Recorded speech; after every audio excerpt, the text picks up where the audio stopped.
सांगितलं की 100% आमचे जे पोलिंग बूथ आहे ते CCTV कव्हरेजमध्ये आहे आणि मग कुणाला असं वाटत असेल तर त्याच्यासाठी आमच्याकडे फोन पुरावे उपलब्ध आहे.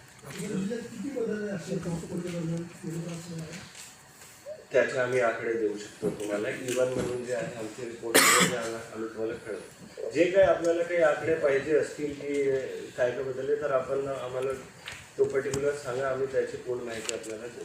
सर बडगुजरांचा आरोग्य होता, बडगुजरांचा आरोग्य होता. मार्क पोलच्या आधी मशीन बदललं का, मार्क पोल नंतर बदललं का, मध्यंतरी बदललं, वोटिंगच्या दरम्यान बदललं? तेच मी सांगितलं की जे आम्ही व्हिडिओमध्ये पाहिलं त्यांच्या म्हणणं जे आलं आहे ते असं आहे की जे त्यांना नंबर सुचवले होते मशीन्सचे पोलिंगच्या पूर्वी स्ट्रॉंग रूममधून जेव्हा डिस्पॅच केला जाते, म्हणजे प्रत्येक पोलिंग पार्टीला एक EVMचे युनिट दिला जातो, त्याचे एक नंबर असते. कोणते कोणते मतदान केंद्राला कोणते कोणते युनिट जाणार आहे त्याची आम्ही ॲडव्हान्समध्ये प्रत्येक उमेदवाराला कॉपी देतो की हा नंबरचा युनिट ह्या जागेवर जाणार आहे. त्याच्यामध्ये हा जे नंबर दिला होता आणि जे 17C पोलिंग एंड झाल्यानंतर जे नंबर होता EVMचा त्यामध्ये दोघांमध्ये बदल आहे.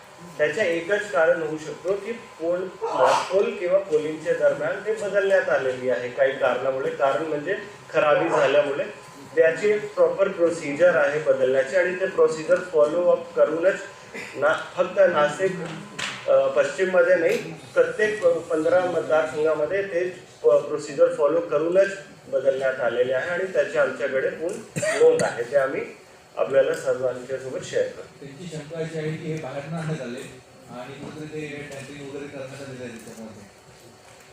ते जे बाहेर असतात ते सेक्टर ऑफिसर्सकडे दोनच जागावर वोटिंग मशीन होऊ शकतात. एक सेक्टर ऑफिसरकडे जे आम्ही बदलण्यासाठी देतो की कुठेही गडबड झाली तर त्याची पण पूर्ण नोंद असते. तर सेक्टर ऑफिसरला कोणती कोणती आम्ही दिली होती त्याचे पण नंबर्स आहे आणि त्याच्यातूनच हे बदलण्यात आली हे पण आम्ही त्यांना म्हणजे दाखवून देतो. मतदान संदर्भात तिथे मतदान ग्रामीण भागामध्ये खूप मोठ्या प्रमाणात झालेलं आहे. शहरी भागामध्ये त्यात तुलनेत कमी. काही कारणं काही वाटतात ग्रामीणमध्ये जास्त इकडे कमी शहरात, आपल्याला काही त्या संदर्भात माहिती मिळाली? त्याचे मल्टिपल फॅक्टर्स आहे जे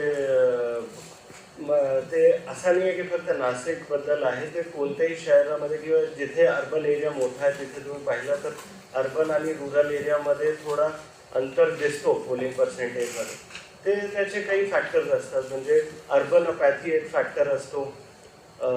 थोडा फॅक्टर हे पण असतो की जे इलेक्टोरल रोल आहे, मतदार यादी आहे, ते किती म्हणजे ॲक्युरेट आहे, त्यामध्ये किती बदल करण्यात आलेले आहे, किती डिलिशन करण्यात आलेलं आहे, हे सर्ववर मतदानाची टक्केवारीवर प्रभाव पडतो. सो एक सिंगल फॅक्टर नसतं, यामध्ये मल्टिपल फॅक्टर असतात. शहरामध्ये अशा अनेक चुका झाल्या. म्हणजे एका कुटुंबात 20 जण आहेत, 30 जणांपैकी 19 जणांची नावं इथे आहे, त्याचं काम मुंडव्याला आहे.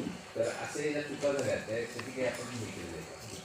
हे आपण काय करतो, जेव्हा रॅशनलायझेशन केलं जाते पोलिंग स्टेशनच्या तेव्हा कोणत्या व्यक्तीच्या कुठे नाव आहे, कोणती पोलिंग लिस्टमध्ये आहे ह्याची आम्ही मला पूर्णपणे खात्री आहे. आम्ही तुमच्या मार्फत पण वारंवार सूचना दिली होती की तुमच्या वोटिंग बूथ कोणता आहे हे चेक करून घ्या.